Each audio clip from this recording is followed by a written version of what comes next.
Released in 2015, after beginning production in 2011, SOMA, made by Frictional Games, most famous for the Amnesia series, is a first-person science fiction psychological horror game which you follow the actions of Simon Jarrett, a man in Toronto who participates in an experimental brain scan.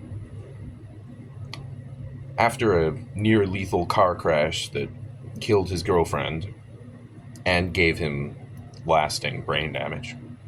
While not as popular as the company's chief franchise, Amnesia,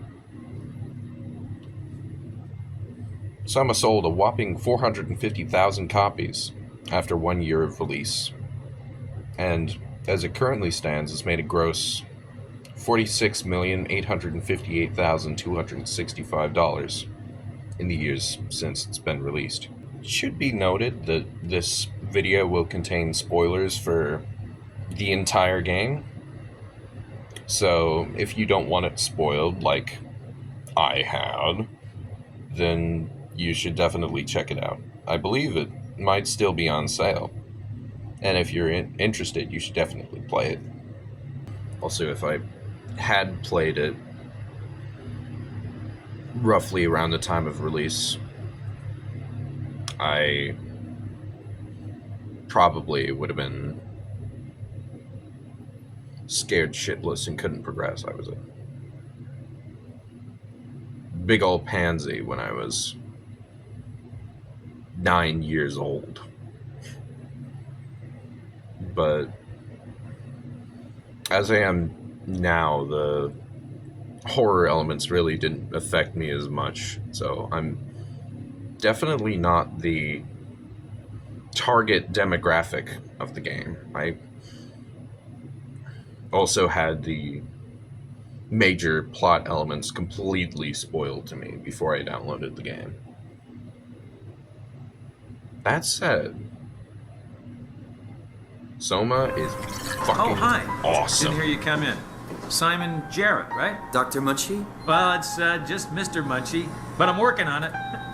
Oh, did you take the tracer fluid? Yes. Yes, I did. Great. Well, we can start whenever you're ready.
You know, I forgot to do the thing where I was gonna slowly add more makeup to represent the growing WoW influence, but fuck it. So I played SOMA completely wrong. I was largely unbothered and occasionally annoyed by the stealth sections. I didn't bother with a lot of the dialogue. I feel like I was getting a little restless closer to the end of the game, because I've seen most people get through the game in 9 hours, but I got it in 14.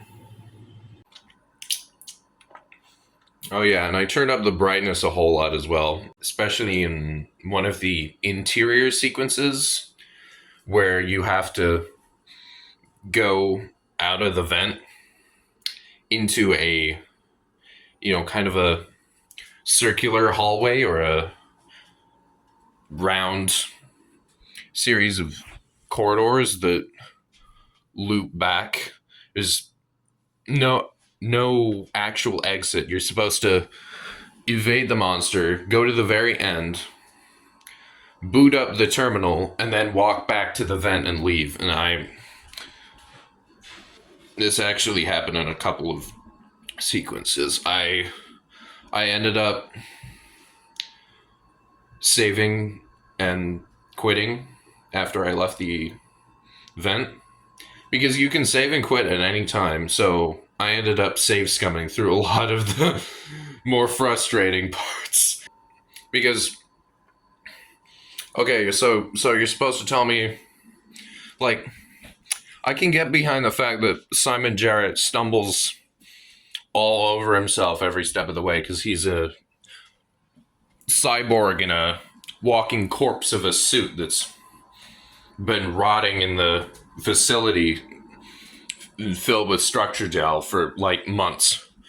But what I can't get behind is the fact that his tiny ass flashlight doesn't let you see anything. But then you could just turn up the brightness to the game, and I like to think that it was Simon adjusting the settings of his suit so he could actually see around him. Of course, that's not what the game wants. The game's like, no, adjust the brightness properly. I was like, fuck that. I want to fucking see. I want to see the tiny... Because this happened in the first monster encounter as well, where I found the exit, but I couldn't see the lever you were supposed to use to open it. So I got stuck on the first encounter. Not Lambda, the Claire, the ship SS Claire. The end of that was super annoying, but I actually did most of it without any help. The game itself, when you go look up help for the game online, I was actually less frustrated with looking up help for the game than I was with, a more traditional puzzle game like Grim Fandango. I really hated looking up help for that. I have 31 hours in Grim Fandango. I'm really not good at puzzle games. I'm dumb as a rock. The game really came alive for me during the outdoor underwater sections, where I think the visual design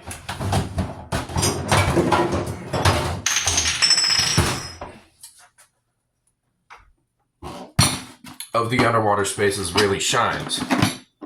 I loved the Zeppelin minigame, actually. You can call it a minigame. How many knives? I don't think we have any knives. I'm gonna have to cut this cheesecake with my bare hands. My fork here. The style of the ruined bases, the mutilated corpses of the previous residents, still reliving their happiest days on in their head, I think is really spectacular. The underwater ruins with great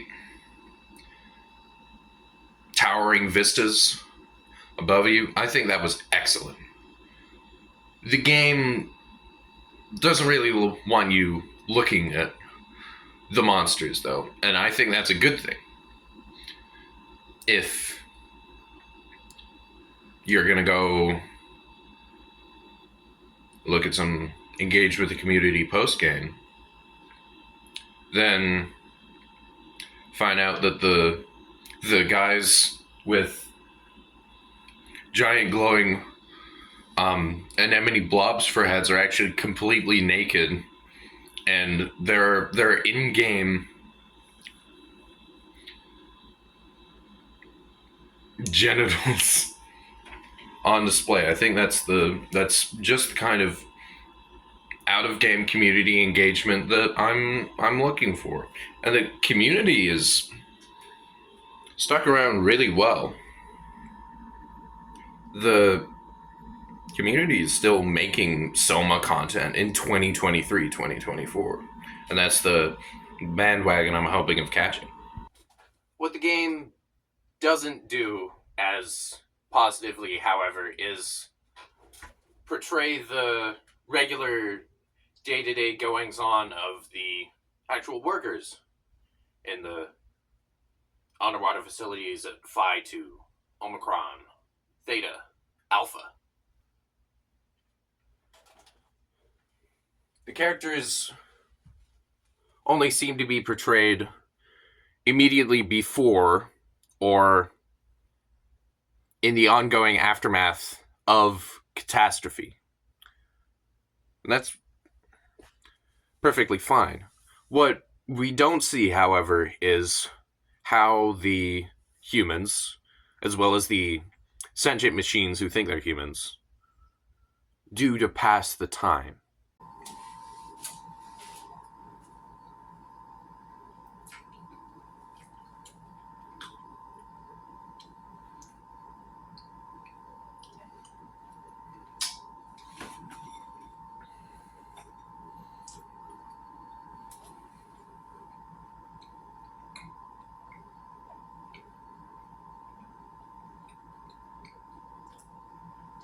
I never see any of the characters eating in this game. Sure, you see cafeteria scenes with open cans and instant meal packets strewn everywhere. And yeah, all the characters guzzle structure gel like Agent Cooper does coffee.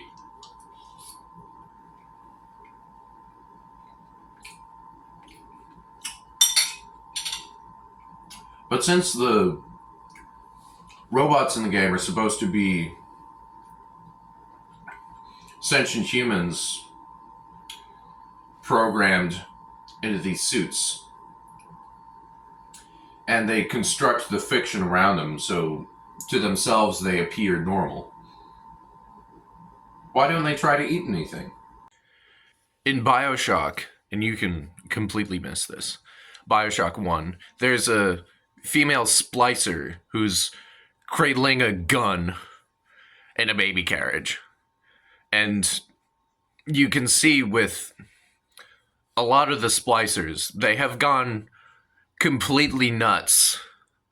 But they're also making attempts to recollect or reprieve their previous lives.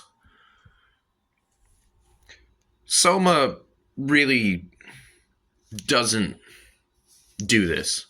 And that may be a fault on the developer's part. It may not be even considered a fault of the game at all. Certainly, the game works perfectly fine without coddling gun babies. But it doesn't make the locations in SOMA feel lived in.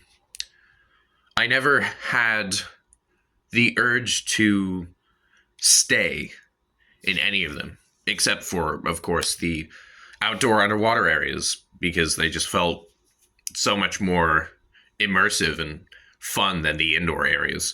I actually really enjoyed the Abyss, even though it's a very cliched horror game trope to follow the flickering lights in a open expanse of complete darkness. It's nothing special, but I found out I was enjoying it a whole lot because it kind of broke up the monotony of trudging through cramped underwater hell bases.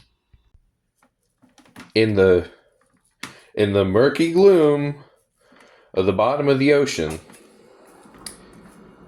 you can't really see where the heck you're going, and most of my time spent in these underwater sections was wondering where the hell to go. And why not? Why aren't there robots scribbling on the walls, playing with human remains, maybe even trying to cram them into the place in their suits where their mouths are supposed to be, out of what's perceived to them to be perpetual, unlethal starvation? What if one of the technicians was a clean freak, and maybe if you broke some of the items or strewn them across the ground, they were to pick them up and move them to the garbage? What if you could lure out a monster by messing with one of the computer terminals, and they will then frantically rush to the computer to try to fix the damage you did?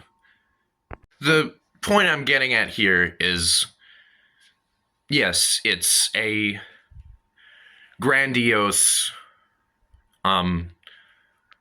poetic, somber intrusion into the last of the human race. But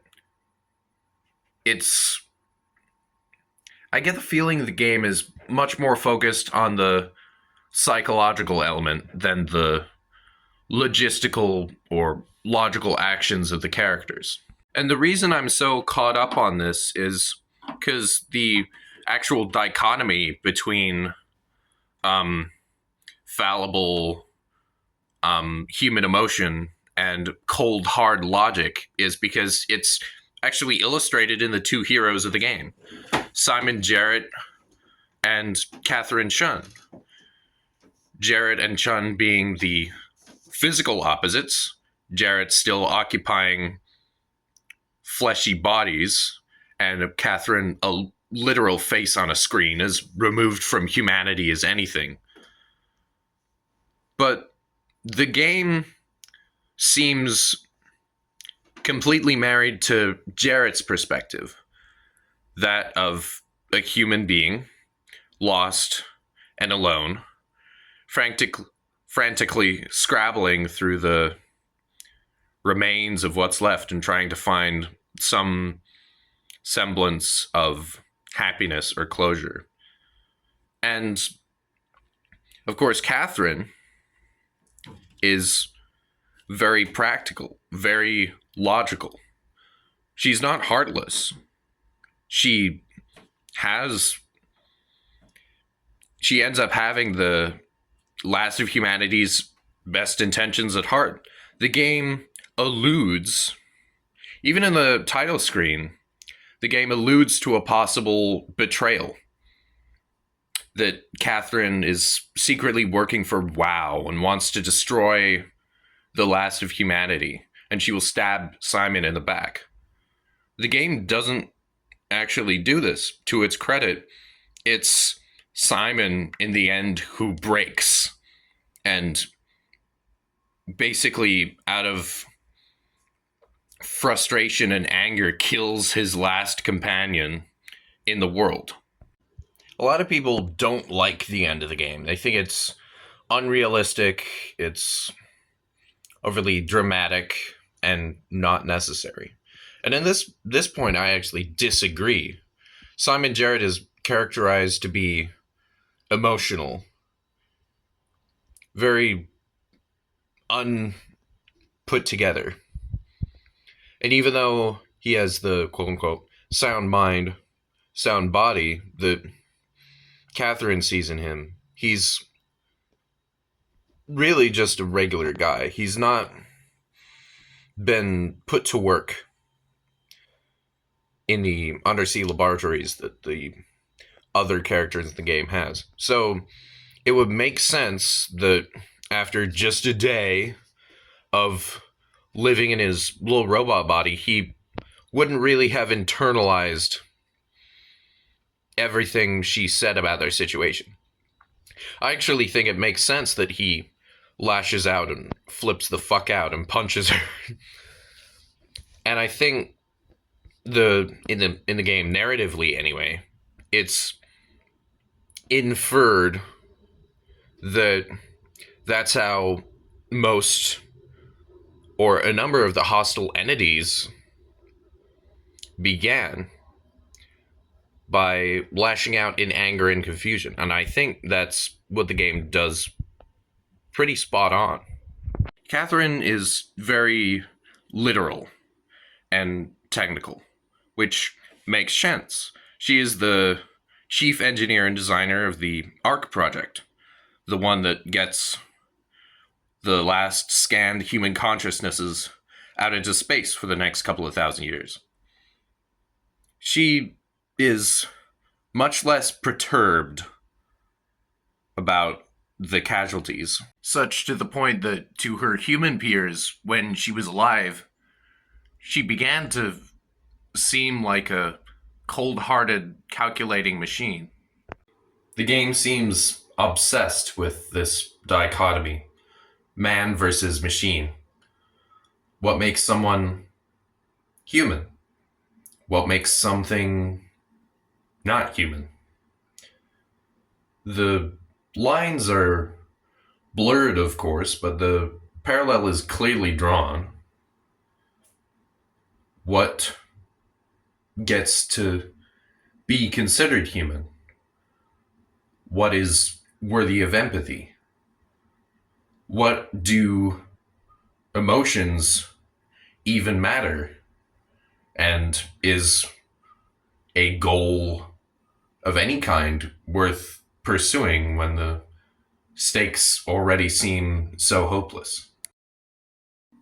So why doesn't Sarah eat her fellow crewmates? I accidentally touched my face and smudged all my makeup, so now we're going to pretend that's what I planned from the first place. Besieged on all sides by mutant sea creatures, and cut off from their final mode of transportation, the people at Site Alpha slowly starve to death. One by one, their bodies collapse. Those affected by the regenerative properties of the WoW lay cowering, shivering on their beds, as Sophia delivers their last goodbyes. Their final moments are recorded by the black box chip. A grim headstone to the corpse of humanity. Hey. Hey. Okay, we're just going to be ditching the makeup, all right? We're no more makeup today. We're done with makeup. There are bodies throughout Site Alpha, many of which are completely unaffected by structure gel, that could potentially feed a human for weeks if stored properly. And one might argue, oh, Sarah's principled. She wouldn't want to stoop to that level. Well, and what I say to that is, one person perhaps, but a team of a dozen? No big surprise. They constructed the narrative so that the attention is always on the debate, the discussion. What makes you human? And furthermore, what makes being human worthwhile? The game does this very well. The situation is dire.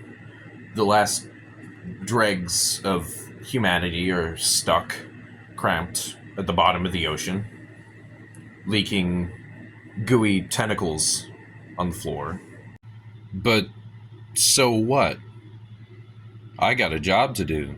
Yeah, I'm a ghost trapped in the corpse of one of my fellow crewmates, but why should I care?